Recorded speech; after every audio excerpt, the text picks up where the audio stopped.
ধন্যবাদ, শুকরান, জাযাকাল্লাহ। রেজল ভাইয়ের প্রতি অসংখ্য দোয়া ও মোবারকবাদ। হ্যাঁ, এখন আমরা কোথায় ছিলাম? 12 নম্বরে। 12 নম্বরে। 12 নম্বরে ছিলাম, এই জায়গাটা আপনাদেরকে আমরা আলোচনা করেছি।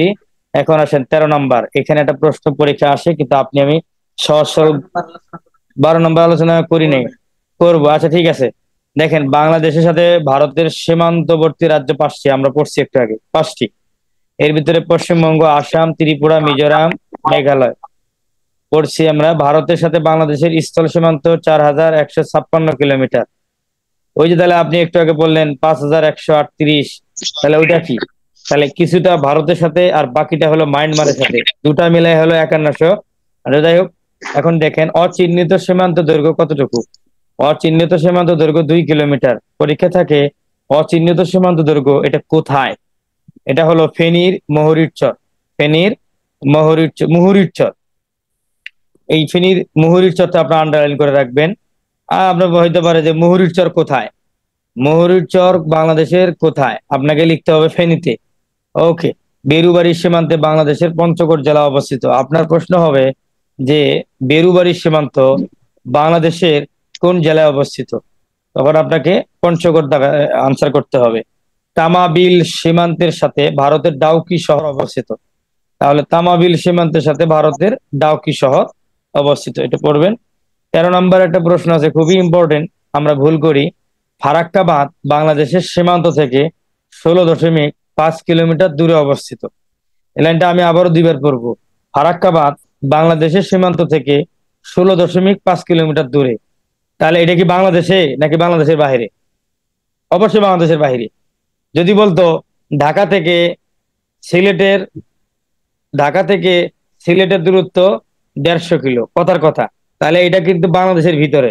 আর এখন বলছে ফারাক্কা বাঁধ বাংলাদেশের সীমান্ত থেকে 16.5 কিলোমিটার দূরে। হ্যাঁ, মহিউদ্দিন সালেবি, আপনি খাচ্ছেন তাও দেখা যায়, আপনি ভিডিও অফ করে দেন।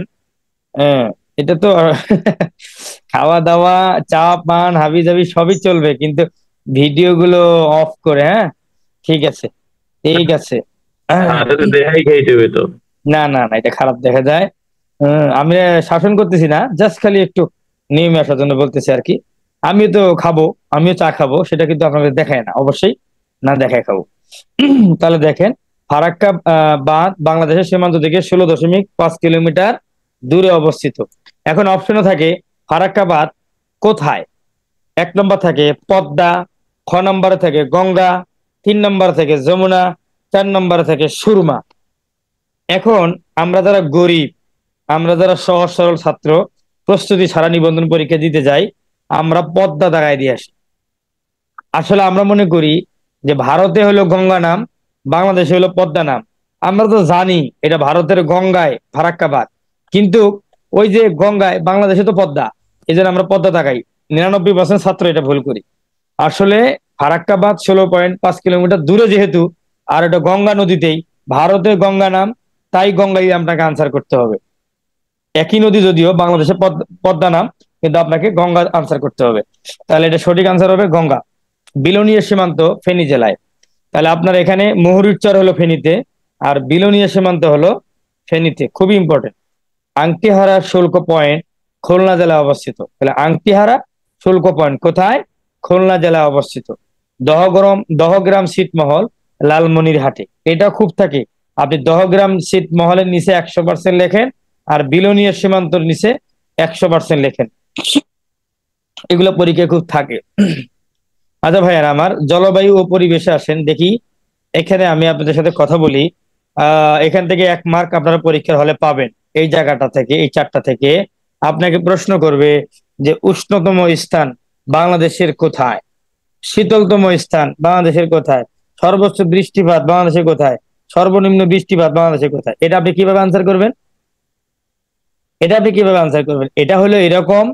দেখেন ভাই, যেখানে বৃষ্টি বেশি হয় সেই জায়গায় শীতল হয়, যেখানে বৃষ্টি হয় না সেখানে মাটি শুকাতে শুকাতে মাটি পুড়ে যায়। ভাই, বৃষ্টি না হলে মাটি পুড়ে যায়, পুড়ে ছারখার হয়ে যায়। তো আর যেখানে বেশি বেশি বৃষ্টি হয়, সেই জায়গাগুলো মানে বৃষ্টি হতে হতে খাল হয়ে যায়। বৃষ্টি হতে হতে কি হয়? খাল হয়ে যায়। ওই যে আইতে খাল, সরি, আইতে খাল যাইতে খাল মগবাড়ি বরিশাল, একটা কিন্তু কথা আছে। তার মানে কি, বৃষ্টি যেখানে বেশি হয় সেই জায়গাগুলো খালে খালে ভরপুর হয়ে যায়, সেই জায়গাগুলো তুলনামূলক শীতল হয়। যেখানে বৃষ্টি হয় না সেই জায়গাটা উষ্ণ, শুষ্ক, পুড়ে ছারখার মাটি একদম লাল বর্ণ হয়ে যায়। আসেন তাহলে আমরা এখন মিলাই পড়ি। উষ্ণতম স্থান, এই যে আমার কারসার দেখেন, উষ্ণতম স্থান হলো লালপুর। উষ্ণতম মানে হলো বৃষ্টি কম হয়, উষ্ণতম মানে বৃষ্টি কম, তার মানে বৃষ্টি কম হলে মাটি পুড়ে যায়, এই জন্য লালপুর। মাটি পুড়ে যায় দেখি লালপুর, এটা হলো নাটোর। নাটোরের লালপুরে বৃষ্টি কম হয়, তার মানে উষ্ণতম স্থান হলো নাটোরের লালপুর। তাহলে বৃষ্টি কম হওয়ার কারণে মাটি পুড়ে গেছে, এই জন্য লালপুর মনে রাখবেন। আর শীতলতম স্থান হলো আপনার ওই যে শ্রীমঙ্গলে, ওদিকে বৃষ্টি বেশি হয়, অল্পতেই বন্যা হয়। শ্রীমঙ্গলের মৌলভীবাজার। তাহলে আপনি উষ্ণতম স্থান পড়বেন লালপুর নাটোরের, আর শীতলতম স্থান পড়বেন শ্রীমঙ্গল।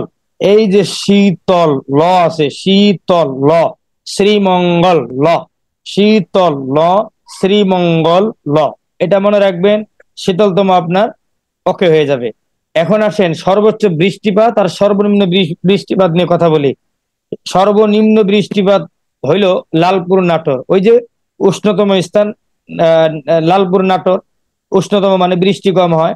এখানে আবার বলছে সর্বনিম্ন বৃষ্টিপাত, তাহলে বৃষ্টি যেখানে কম সেটাই উষ্ণতম জায়গা, সেটাই হলো সর্বনিম্ন বৃষ্টিপাত। তাহলে সর্বনিম্ন বৃষ্টিপাত কোথায় হয়? নাটোরের লালপুরে। আর উষ্ণতম স্থান কি? নাটোরের লালপুর। তাহলে সবচেয়ে বেশি বৃষ্টিপাত কোথায় হয়? বলছিলাম বৃষ্টি হতে হতে খাল হয়ে যায়, এটা হলো লালা খাল। সর্বোচ্চ বৃষ্টিপাত কোথায়? লালা খাল, জৈন্তাপুর, সিলেট। তাহলে দেখেন উষ্ণতম স্থান হলো লালপুর, বৃষ্টি না হওয়ার কারণে মাটি পুড়ে যায়। আর সর্বনিম্ন বৃষ্টিপাত ওই লালপুর নাটোর। আর সর্বোচ্চ বৃষ্টিপাত লালা খাল, বৃষ্টিপাতের সাথে লালা খাল। আর শীতলতমের লয়ের সাথে শ্রীমঙ্গল, এটাও সিলেট, এটাও সিলেট, এটাও সিলেট, এটাও সিলেট। পরীক্ষার হলে যখন শ্রীমঙ্গল দিবে আর পরীক্ষার হলে যখন সিলেট দিবে, যে বলবে শীতলতম স্থান কোথায়, অপশন থাকবে শ্রীমঙ্গল, মৌলভীবাজার, অপশন থাকবে জৈন্তাপুর, সিলেট। অনেক কি অপশন থাকবে লালাখাল, জৈন্তাপুর, সিলেট। অনেকেই কিন্তু লালাখাল, জৈন্তাপুর, সিলেট দিয়ে 99% ছাত্র কিন্তু ভুল করবে। বুঝেন আপনি আবারও। তাহলে শীতলতম স্থান আর এই সর্বোচ্চ বৃষ্টিপাতের পার্থক্য হলো আপনার পাশের জাসখালি একটা জেলা, মানে জেলা বাই যে মৌলভীবাজার আর এই যে সিলেট, এই পার্থক্যটা এতটুকু। শীতলতম স্থান হলো আপনার মৌলভীবাজার, শ্রীমঙ্গলের, শীতলের ল, শ্রীমঙ্গলের ল। আর সর্বোচ্চ বৃষ্টিপাত হলো লালাখাল, এই লালাখাল। তাহলে বৃষ্টি হতে হতে খাল হয়ে গেছে, সেটা লালাখাল, জৈন্তাপুর, সিলেট। আশা করি বুঝতে পারছেন, এখানে আর বেশি কথা নাই। এখন খেয়াল করেন, আমাদের পড়াও প্রায় শেষের দিকে। বাংলাদেশের বর্তমানে ভূকম্পন পর্যবেক্ষণ কেন্দ্র 4টি। ভূকম্পন, মাটি ঘাটি পরীক্ষা টরীক্ষা করে আরই। আর ভূ উপগ্রহ, এই আকাশ টাকা চাঁদ কমিটি দেখে। আমাদের চাঁদ কমিটি তো ভাই সৌদি আরবের চাঁদ দেখলেই নকল পাস, ওই অনুযায়ী রেজাল্ট দিয়ে দেয়। হ্যাঁ, তারপরে পড়বেন উপগ্রহ ভূ কেন্দ্র 4টি। তাহলে বাংলাদেশে বর্তমানে ভূকম্পন পর্যবেক্ষণ কেন্দ্র 4টি। হ্যাঁ, তারপরে উপগ্রহ ভূ কেন্দ্র 4টি, এই 4টি। এটা হ্যাঁ, এটা আপনি দেখবেন। আর খেয়াল করেন আপনি আবহাওয়া গবেষণা কেন্দ্র আগারগাঁও, ঢাকা। আপনি এই 14 নম্বরের ভিতরে আপনি এটাতে 100% দেন। সার্ক আবহাওয়া গবেষণা কেন্দ্র কোথায়? 100% দেন। সার্ক আবহাওয়া গবেষণা কেন্দ্র কোথায়? আগারগাঁও, ঢাকা। আগারগাঁও, ঢাকা, এটা 100% দিয়ে দেন। ওকে। এখন বাংলাদেশের শীতলতম মাস জানুয়ারি। এখান থেকে একটা মার্ক পরীক্ষা কমন থাকে। আমি কিন্তু এই টপিকের জন্য 5 থেকে 6 মার্ক নির্ধারণ করা আছে, এটা এত গুরুত্বপূর্ণ, ইম্পর্টেন্ট। তাহলে বাংলাদেশের শীতলতম মাস হলো জানুয়ারি, মানে শীত বেশি। আর উষ্ণতম মাস হলো এপ্রিল মাস। তাহলে এই দুইটা লাইন আন্ডারলাইন করেন, অ্যারাউন্ডে একদম চতুর্পাশে দাগ দিয়ে রাখেন রঙিন কলম দিয়ে। বাংলাদেশের শীতলতম মাস কি? জানুয়ারি। বাংলাদেশের উষ্ণতম মাস কি ভাই? বাংলাদেশের উষ্ণতম হলো আপনার এপ্রিল। বাস, এটা হইলো। আমি মনে হয় লাইন হারিয়ে ফেলেছি। লাইন হারানো যাবে না, গুরুত্বপূর্ণ একটা বিষয়। হ্যাঁ, না ঠিক আছে। এখন দেখেন, জলবায়ু মোটামুটি সমভাবাপন্ন, গড় বৃষ্টিপাত 203 সেন্টিমিটার। আমি আপনাদেরকে একটা মানে আনন্দের সংবাদ শোনাই। আমি 6বার নিবন্ধন পরীক্ষা দিয়েছি, তার ভিতরে এই যে গড় বৃষ্টিপাত 203, এটা আমি 4বার পাইছি। এটা কোনোদিনই পরিবর্তন হবে না, চিরন্তন সত্য হয়ে গেছে। এটা বাংলাদেশের সাথে এই তথ্যটা একদম রিলেটেড। এটা আপনি এটাকে একেবারে অ্যারাউন্ডে চতুর্পাশে মার্কিং করবেন, আপনার পরীক্ষা আসবে।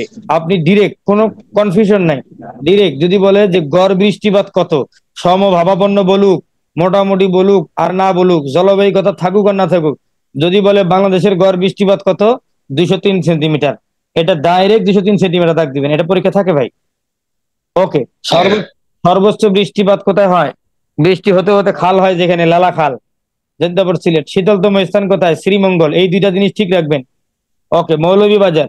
সর্বনিম্ন বৃষ্টিপাত কোথায় এবং উষ্ণতম স্থান কোনটা? নাটোরের লালপুর। শীতকালে কম বৃষ্টিপাত হয় কোন কারণে? এই যে প্রশ্নটা শিখবেন, উত্তর পূর্ব শুষ্ক মৌসুমী বায়ুর প্রবাহে। তাহলে শীতকালে কম বৃষ্টিপাত হয় কেন? উত্তর পূর্ব শুষ্ক মৌসুমী বায়ুর প্রবাহে। নিচে দাগ দেন, নিচে দাগ দেন। ওকে।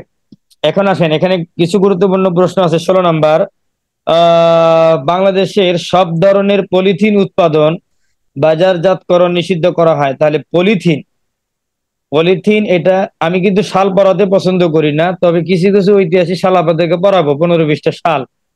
বাংলাদেশের সব ধরনের পলিথিন উৎপাদন বাজারজাতকরণ নিষিদ্ধ করা হয় 1 মার্চ 2000 সালে। 1 মার্চ, 1 মার্চ 2000 সালে। তাহলে এক স্যার মাস ওখানে আরেকটা দেখছিলাম 2002 সালে। হ্যাঁ, ওটাও আছে তথ্য, কিন্তু এখানে আমরা যে বা নির্ভরযোগ্য তথ্য নিয়েছি, ওটা আপাতত থাক। এটা আপনি আপাতত কারেকশন করে পড়েন যে সব ধরনের পলিথিন উৎপাদন বাজারজাতকরণ নিষিদ্ধ করা হয় 2002 সালে। 2000 সালে। বাংলাদেশের প্রথম জাতীয় পরিবেশ নীতি ঘোষিত হয় 1992 সালে। তাহলে জাতীয় পরিবেশ নীতি, পলিথিনের পরে হয় জাতীয় পরিবেশ নীতি, মনে রাখবেন। ঢাকা নগরীর শব্দ দূষণের মাত্রা 115 থেকে 170 ডিবি ডেসিবেল।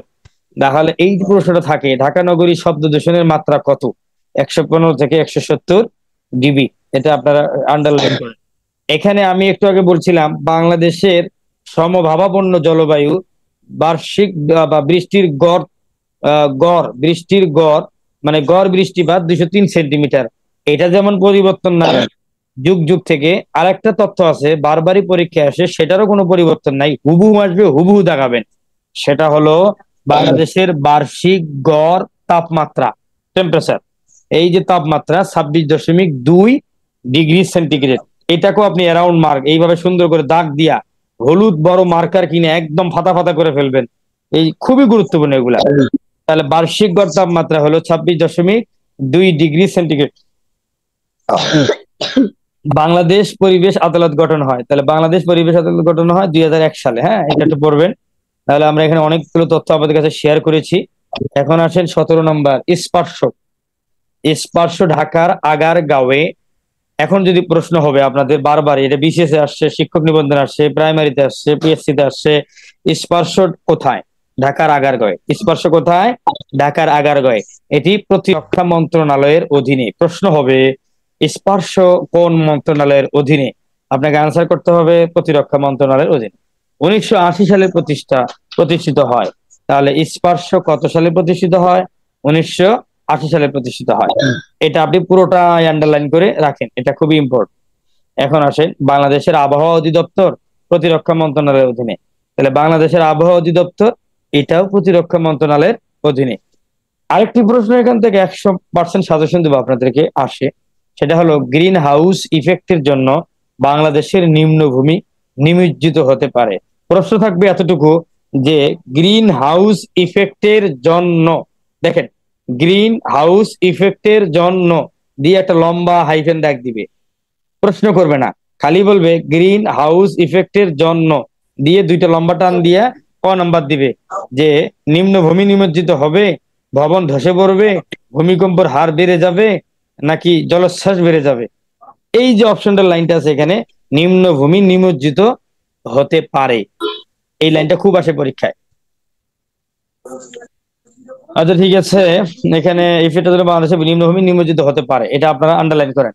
ঢাকা শহরে বাতাসে বিপজ্জনক ধাতব দূষণ হলো সীসা। প্রশ্ন হবে ঢাকা শহরে বাতাসে বিপজ্জনক ধাতব দূষণ কি? আনসার করতে হবে সীসা। পরিবেশ রক্ষার কাজ করে বাপা। বাফা মানে বাফা বলতে কিছু নাই, বাফা পুরো একটা এভরিভিয়েশন আছে, এত বড় একটা এভরিভিয়েশন আছে, সামনে পড়াবো ইনশাল্লাহ। আপনারা সিস্টার জিবিটি থেকে সার্চ দিয়ে দেখে নেবেন ক্লাস শেষে।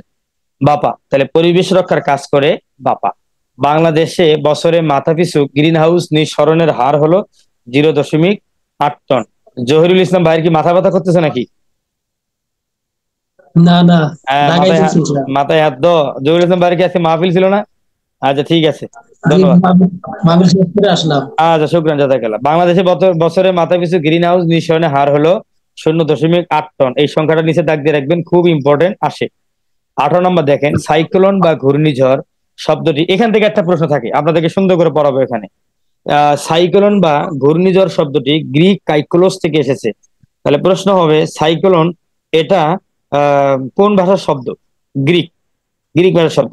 শব্দটা কি? কাইক্লোস। সাইক্লোন কাইক্লোস থেকে এসেছে। তাহলে সাইক্লোন অর্থ কি? আপনার এটা আসে পরীক্ষায়, সাপের কুণ্ডলী, প্রাইমারিতে আসছে। তাহলে সাইক্লোন অর্থ কি? সাপের কুণ্ডলী। এটা শেষ। এবার সুনামি হয়েছিল, সুনামি হলো জাপানি শব্দ। তাহলে সুনামি কি শব্দ? জাপানি শব্দ। আপনি দাগ দিবেন, এই জায়গাটা স্টার, 3 স্টার দিয়ে রাখেন। এই 18 নম্বরকে আপনি 3 স্টার, প্রত্যেকটা খুবই ইম্পর্টেন্ট। এখানে হাজার হাজার তথ্য আছে, আপনি যে কোনো নিবন্ধন গাইড নিয়ে দেখেন না, এতগুলো তথ্য আছে, সেখান থেকে আমি বাছাই করে টেনে টেনে যতটুকু দরকার অতটুকু শুধু আইনা দিছি, যেগুলো বারবার পরীক্ষা আসে। আপনি এগুলাই নাড়াচাড়া করবেন ইনশাল্লাহ, তাতে 65+, সমস্যা নাই, মিলাই নিবেন ইনশাল্লাহ। তাহলে কি হলো? আহ তাহলে সাইক্লোন ঘূর্ণিঝড় এটা কাইক্লোস থেকে এসেছে, সাপের কুণ্ডলী। সুনামি জাপানি শব্দ। আইলা অর্থ ডলফিন বা শোষক। আইলা মালদ্বীপের দ্বীপী ভাষা শব্দ। আইলা কোন দিকে? মালদ্বীপের দ্বীপী ভাষা শব্দ। এখন দেখেন, বৈশাখ জ্যৈষ্ঠ মাসে কাল বৈশাখী ঝড় হয়। প্রশ্ন হয় কালবৈশাখী ঝড় নিম্নের কোন কোন মাসে হয়? বৈশাখ থেকে জ্যৈষ্ঠ, আবার বৈশাখ থেকে আষাঢ়, বা জ্যৈষ্ঠ থেকে মাঘ, এরকম এরকম দিবে। ওটা আমরা কিন্তু পারি না, আমরা কিন্তু ইংরেজিতে অভ্যস্ত, বাংলাটা পারি না। এটা আমাদের চাচারা পারে, কিন্তু চাচারা তো নিবন্ধন পরীক্ষা দেয় না, তারা খেতে কাজ করে, ভেজাল হয়েছে ওইটা। এই প্রশ্নটা ওনারা পারে, চাচারা, কিন্তু আমরা পারি না। এই জন্য আপনাকে পড়তে হবে কাল বৈশাখী ঝড় বৈশাখ জ্যৈষ্ঠ মাসে হয়। এটা হ্যাঁ, এই যে ভাই বলে ফেলছে। ওকে, এখন একটা জিনিস খেয়াল করেন, মৌসুমী বায়ু প্রবাহের পূর্বে ঘূর্ণিঝড় হয়। তাহলে এখন এখানে একটা প্রশ্ন হয় যে ঘূর্ণিঝড় হওয়ার আগে কি হয়?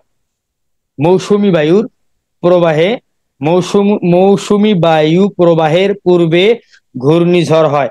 তাহলে ঘূর্ণিঝড় হয় মৌসুমী বায়ুর প্রবাহের পূর্বে। তাহলে মৌসুমী বায়ু প্রবাহের পূর্বে কি হয়? ভূমিকম্প, ঘূর্ণিঝড়, জলোচ্ছ্বাস, বান, এইভাবে প্রশ্ন হবে।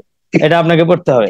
76-এর মন্বন্তর বাংলায় 1176 সালে হয়েছিল। আপনার মাঝে মাঝে আটকানোর জন্য করে কি জানেন? 76-এর মন্বন্তর বাংলায় 1176 জানে, এটা পাবলিক সবাই মুখস্থ করছে। এটা না দিয়া আস্তে করে দিবে 76-এর মন্বন্তর ইংরেজি কত।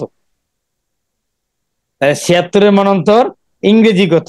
আপনি আস্তে করে করবেন কি, এখানে শেষের যে সংখ্যাটা আছে সেটা আপনি এই এই যেমন এখানে 76 আছে, 76-এর শেষের যে 6, এই 6কে আপনি 76-এর সাথে বিয়োগ দিবেন। ওরে কারসার কাজ করিস না, খেয়াল করেন, আপনি মনে মনে শিখে ফেলেন। এই যে এই কই গেল, এই যে 1176, তাহলে 76 থেকে আপনি 6 বিয়োগ করবেন, তাহলে হলো কত? 1170। আর যে 6 বিয়োগ করছেন ওই সিয়োগ 11 সাথে যোগ করবেন, তাহলে 1176।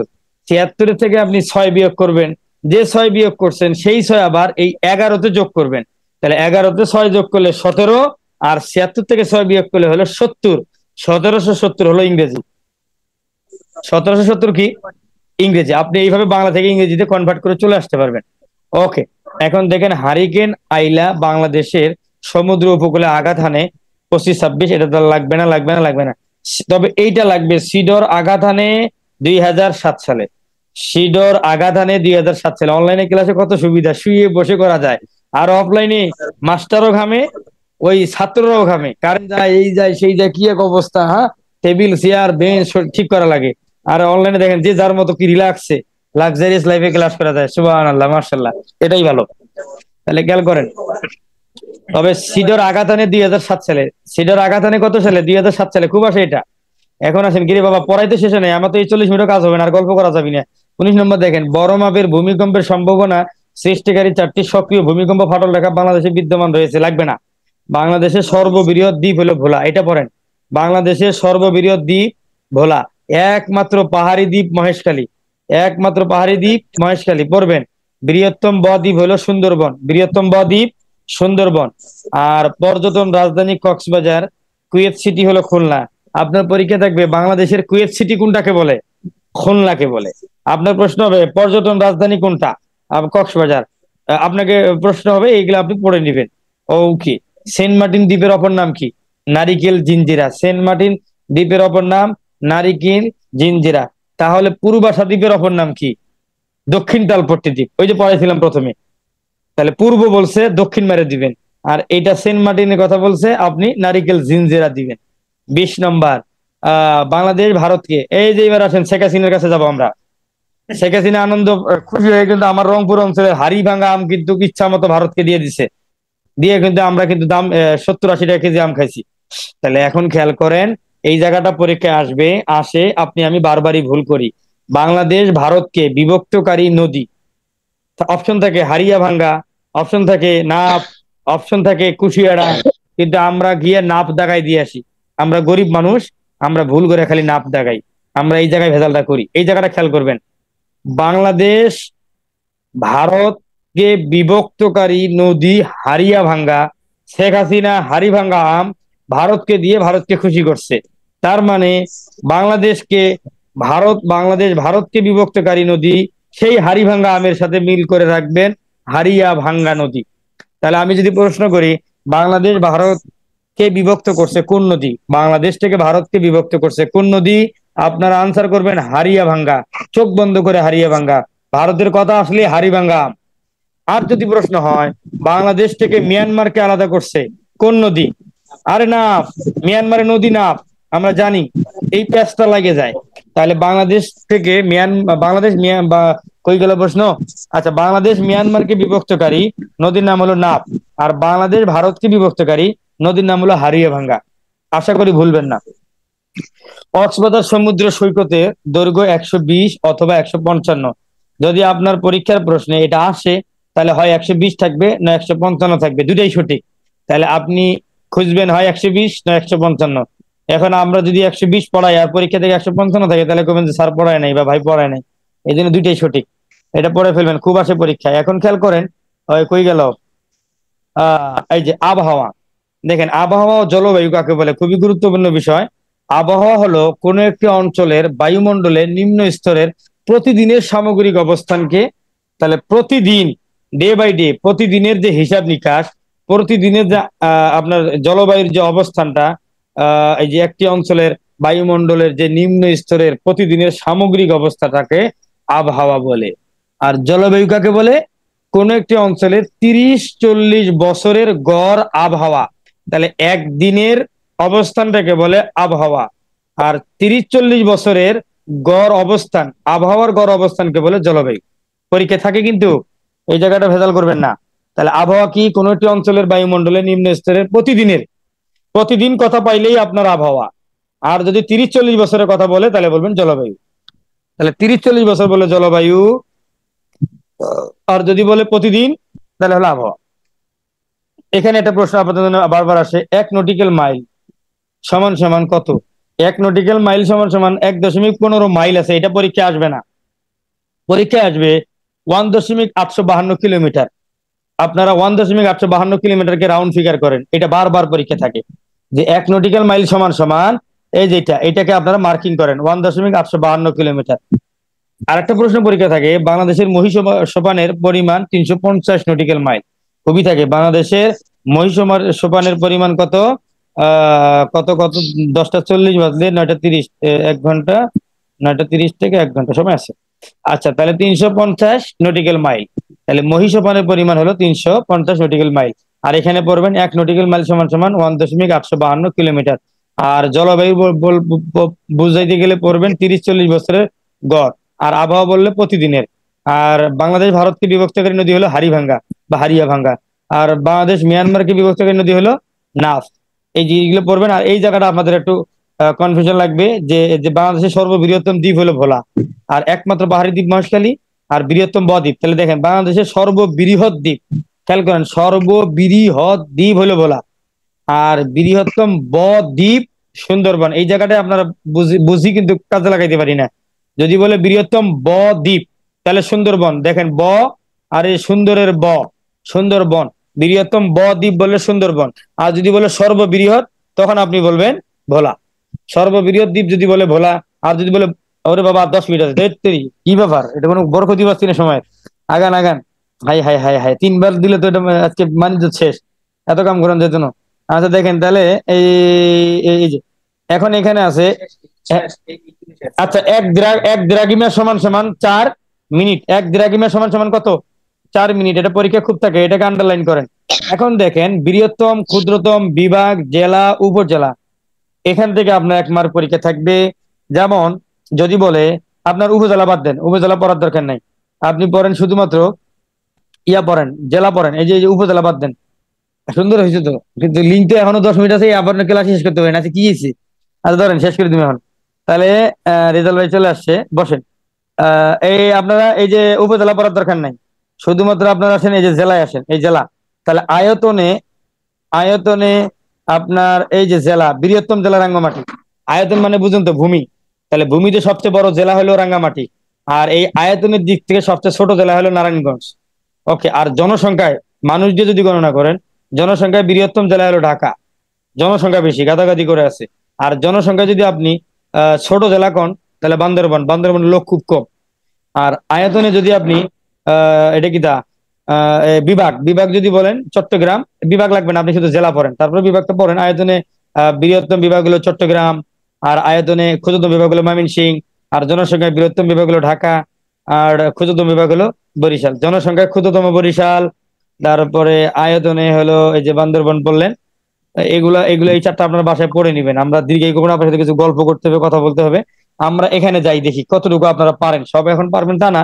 এই যে বাংলাদেশের ভৌগোলিক অবস্থান দেখেন, কলেজে আসছে পূর্ব দ্রাঘিমাংশে কতটুকু। পূর্বে বললে আমরা কিন্তু বলছিলাম যে কি বলছিলাম, এই যে 88 থেকে 92, 41, এটা আপনার হয়তো অনেকে মনে নাই।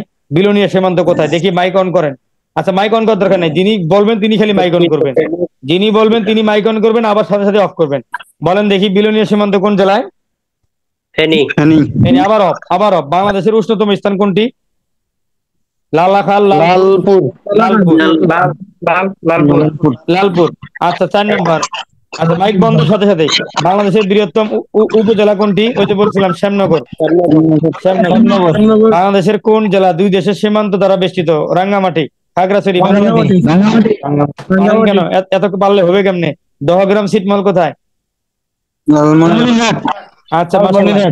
আচ্ছা বাংলাদেশের ভিতরে ভারতের কয়টা ছিটমহল আছে? এটা আমরা পড়ানো হয় নাই। হ্যাঁ, বাংলাদেশের ভিতরে ভারতের ছিটমহল আছে কয়টি?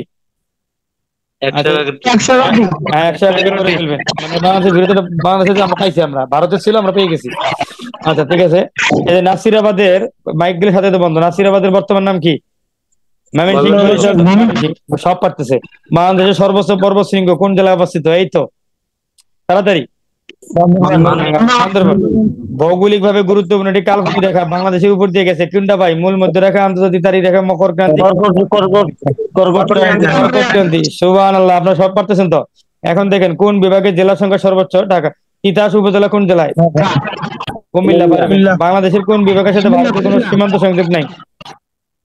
ঢাকা, বরিশাল। হ্যাঁ, এখানে 2টা অপশন দিছে, এটা আমি ওই যে ওরা ওই সময় আসছিল, তাই ওই সময় ওইভাবে ছিল, তাই আমার দেওয়া হয়েছে আর কি। যাই হোক, এখন দেখেন বাংলাদেশের সাথে কয়টি দেশের সীমান্ত রয়েছে? 2টি। কে বললো 5টি? এত গরিব হওয়া যাবে না। 2টি। হ্যাঁ 2টি। বাংলাদেশের বার্ষিক গড় বৃষ্টিপাত কত? এই যে স্কুল লেভেলে আসছে। বাংলাদেশের রাজনীতির সমুদ্র সীমা কত? 12 মাইল। কে ভাই 200 দিবেন না? 200 দিবেন না?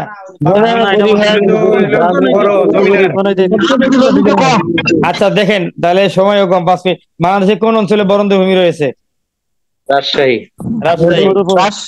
আচ্ছা রাজশাহী। বাংলাদেশের সাথে মিয়ানমারের নদীর নাম কি? বাংলাদেশের সর্বোত্তর উপজেলা কোনটি? তেতুলিয়া। বাংলাদেশের মোট আয়তনে কত ভাগ বনভূমি রয়েছে? 17। আচ্ছা সাগরকন্যা কোন জেলার ভৌগোলিক নাম? ঢাকা বিভাগে কয়টা জেলা আছে? 13টি আচ্ছা, বাংলাদেশের সবচেয়ে উত্তরে অবস্থিত স্থান কোনটি? উত্তরে কোপান স্কুল লেভেল 2 এ দেখেন, স্পর্শ কোন মন্ত্রণালয়ের অধীনে? বলেন। প্রতিরক্ষা। প্রতিরক্ষা। আচ্ছা আচ্ছা আচ্ছা, এইটা অবশ্য দিনাজপুর উত্তরের দাগ। এখন দেখেন, এমন করে মোবাইল কি কিছু হ্যাঁ, উপরে দেয় না। হ্যাঁ, বাংলাদেশের মোট সীমান্ত কত? 1138। বাংলাদেশের কোন স্থানে আচ্ছা, বাংলাদেশের সবচেয়ে কোন স্থানে সবচেয়ে বেশি বৃষ্টিপাত হয়? সিলেটের লালখালে। লাল খালে, হ্যাঁ। আচ্ছা, রাজশাহী। আচ্ছা, কুমিল্লার পূর্ব নাম কি? কুমিল্লার পূর্ব নাম ত্রিপুরা। ওকে। আয়তনে বাংলাদেশের সবচেয়ে ছোট বিভাগ কোনটি? একটু আগে পড়ছেন। বাংলাদেশের কোন জেলার সাথে ভারত ও মিয়ানমারের সীমান্ত আছে? রাঙ্গামাটি। ওকে, এবার দেখেন, বাংলাদেশের কোন দুটি বিভাগের ভারতের সাথে কোনো সীমান্ত নাই? ঢাকা ও বরিশাল। ঢাকা, বরিশাল। বাংলাদেশের সর্বোচ্চ পর্বত শৃঙ্গ কোথায়? তাজিংডং। তাজিংডং এর উচ্চতা কত?